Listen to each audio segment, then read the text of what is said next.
قررت ادور على احسن مكان للجري في قطر. هنقيم كل مكان على 3 حاجات: الفيو والتراك والفايب. وهنبدأ بالويست باي اريا. ده ممكن يكون احسن مكان اجري فيه. ويست باي فيها واحد من احلى المناظر الليلية اللي شفتها في حياتي. Check the street before I cross it. احسن طريقة تعرف المكان انك تجري فيه. هنروح كده ولا نكمل كده؟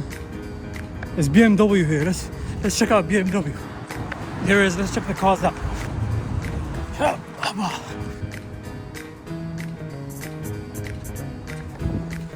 هوبا. دوس بقى. استنى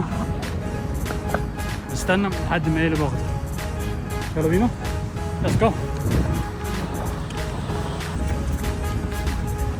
وقت التقييم نبتدي بالفيو. كانت سبكتاكيولار، اديله 9 من 10. وكمان كان فيه تراك مخصوص للجري فده 7 من 10. اما الفايب كان هادي شويه والمكان كان فاضي فاديله 5 من 10.